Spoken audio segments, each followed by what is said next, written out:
Gaia means the Greek goddess of Mother Earth, or sinisignify po niya yung inang kalikasan natin or Mother Nature. Nag-umpisa po yung Gaias because of my passion and love for nature.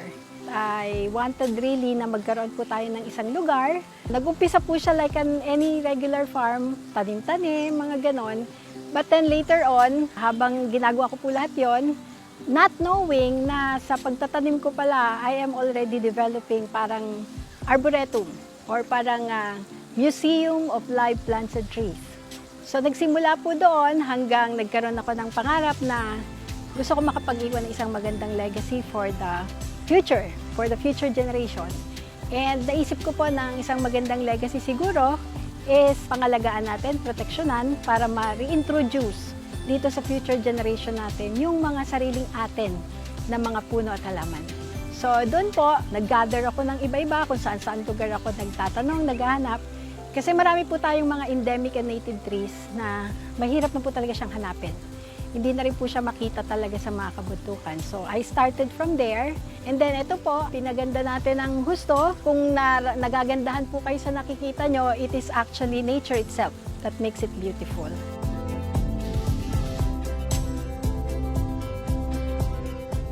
May mga native and endemic trees and plants po tayo. Ang isa po dito ay pinifeature namin yung mga tinatawag nating Philippine flora in the New Philippine coins. So marami po sa atin, ginagamit natin yung mga bagong coins natin, pero sa likod po nun, pag tinignan nyo yung likod ng coins, may mga naka-feature po doon na Philippine endemic flora. So ang isa po doon, yung ating katmon or Philippenia dilipenensis. Ang scientific name kasi, siya po ay makikita at natatagpuan lamang dito sa Pilipinas. At hindi lamang po siya pampaganda. Maganda po ang kanyang bulaklak pero hindi lang po pampaganda. Ang bunga po niya matagal na ginagamit ng ating mga lolo at lola. Ginagamit po siya pangsigang, yan, sa mga pangpaksiw, mga ganun po. So aside from katmon, meron din po tayong iba dito, yung mga kapa-kapa, mangkono, which is also known as the Philippine ironwood. So aside from that po, nagkolekta rin po ako ng iba pang mga puno at halaman. Mga iba po, mga exotic, kasi gusto ko ring i-feature kung ano yung mga klase naman ng mga puno at halaman na makikita sa ibang bansa, pero pwede pong mabuhay dito sa atin. At the same time, meron din po tayong mga tinatawag na mga introduced plants na matagal na po nandito sa Pilipinas, pero actually hindi po siya native sa atin. Pero matagal na po natin ginagamit, kagaya ng mga atsuete, paminta. Those are introduced actually, hindi po siya native sa atin.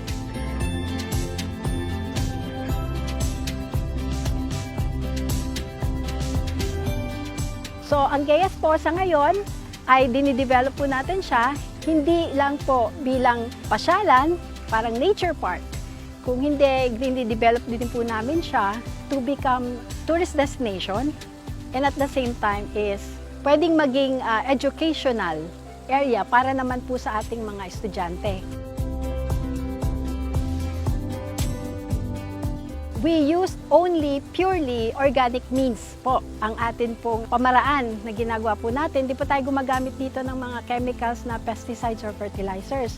So, ang isa po na ating napag-alaman ay pwede po natin gamitin kung ano ang meron po sa loob ng farm. So, self-sustainable po yung farm natin.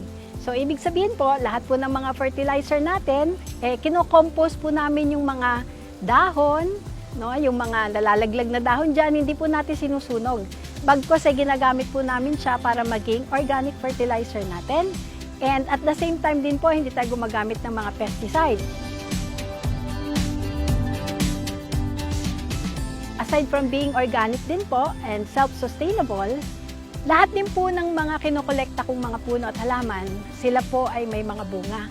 So kagaya po nitong nasa likod ko na nakikita niyong mga bulaklak, hindi lamang po siya pampaganda. Siya rin po ay ginagamit namin para pang-garnish at saka po pang-ingredients para sa mga niluluto natin mga pagkain, para po dito sa restaurant natin sa Gaias.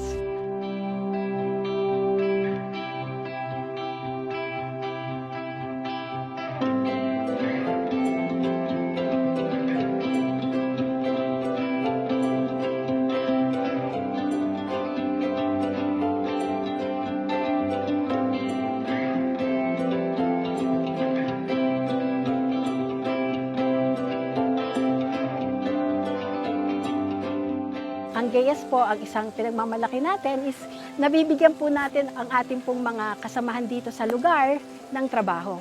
So, economically, nakakatulong po tayo sa ating society para po kahit papano mabigyan po natin ng maayos at magandang trabaho po yung mga nandito sa ating paligid. So, iniimbita po namin ang lahat po ng mga manonood ng Agripreneur na sana po ay magkaroon kayo ng oras para bisitahin po ang Gaea Sanctuary Inc. Dito po kami sa Tanay Rizal. Meron po tayong Facebook page, Gaeyas lamang po, and makokontak nyo rin po kami sa aming official number, 0999-9945750. And ma-research rin po kami through Waze or Google Maps. Gayas lang po ang itatype nyo. Sana po ay magustuhan nyo po na pumasyal din dito sa amin at sinisigurado ko po sa inyo na hindi po kayo magsisisi kahit gaano kalayo man po kayo manggaling dahil ang Gayas po ay napakagandang lugar. At dito po hindi lang po relaxing kundi puno rin po ng kaalaman ang inyong matututunan po dito.